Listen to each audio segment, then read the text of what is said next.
Hey guys, WATTYS-AUTOS here. It's just a quick video to show you how I've wired spotlights up on Yamaha Fazer. This is box eye model, if you know. Headlights are pants. I've done the dual light mod. It is better, but these spotlights make a world of difference. So I'm just going to show you briefly what I've done and how to do it. So the spotlights themselves, I bought off AliExpress, good old AliExpress. These are them.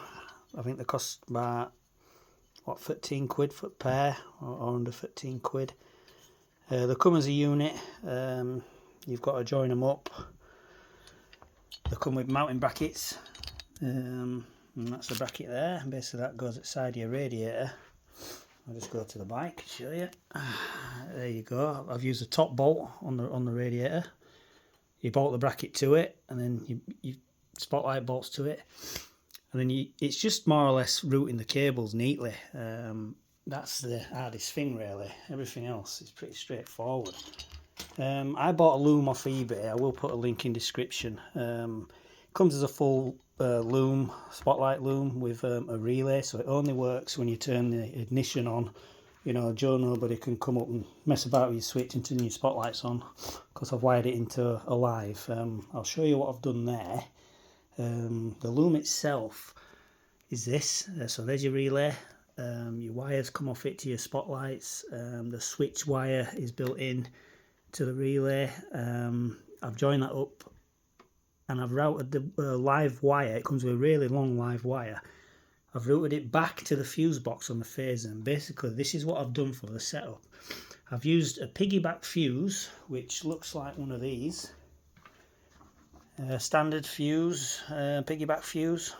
With this way, oh yeah, as well as how I've done this, I don't cut into the bike's loom at all. This is totally all removable, and you won't be able to tell it wrong, if you know what I mean. There's no cutting in, splicing into wires and risk, you know, knacking up cabling and stuff. So yeah, so buy some one of these. It comes with two fuses, one for the original unit and then one for the fog lights, spotlights. So there it is. Let's go back to the bike. I've wired it into the fuse box. Issue I had once I put this on, I couldn't shut the fuse box lid, or it kept it up at an angle so the seat wouldn't go on. So I've overcome that by leaving it open. I've put a tie wrap, not a cable tie, just like one of these twist ones that I can get off if I need to, you know. And I've cut a bit of rubber, and this just bends over, tucks neatly in, and there you go. That's how it sits. Ties in with the rubber that's on the bike. It doesn't look out of place. It's waterproof. Water, you can't blast water in from side to get to the fuse box, so that really works well. And then it's just about the neatness of routing all the wires. You can follow the live wire down. I went in through the back of the original positive casing here, so you can't see that. And basically that is it. The switch itself, you can buy many different types of switches, but I think this one looks all right. You know, it don't look too cheap. A lot of them do look rubbish, but I think, you know, if you have to look at that don't stand out too bad. I think it ties in pretty good. So you're going to want to lift the tank. 8mm bolt at the front. Allen bolt here. Don't undo that all the way. Just do it enough so you can lift the tank safely. And it's just about mounting your wiring that you're going to, you know, I bought the fitted kit. If you were to go out and buy a relay and all cabling, it'd come to the cost of this anyway. I think the cost around about 18 quid, I think. I will say it comes long. It's like a 2.2 metre, so these wires here, I cut them back and I joined them back up. It does come with connections like this for the spotlights. They're fully waterproof. They're very good, but they're very bulky as well. I mean, I couldn't do it unless you'd have to extend your spotlight wires, you know, to mount them under here out of way.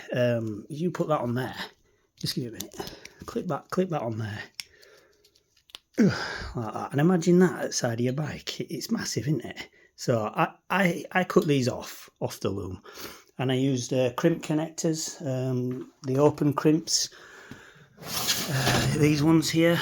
They've done a good job. Come with waterproof casing, pair of crimpers to put them on, That keeps the the connection small, and then obviously it's all about neatness. So I've actually black taped up here neatly, and you'd be hard pressed to even spot that they were on there. If you know what I mean, wiring, you can't hardly see any wiring.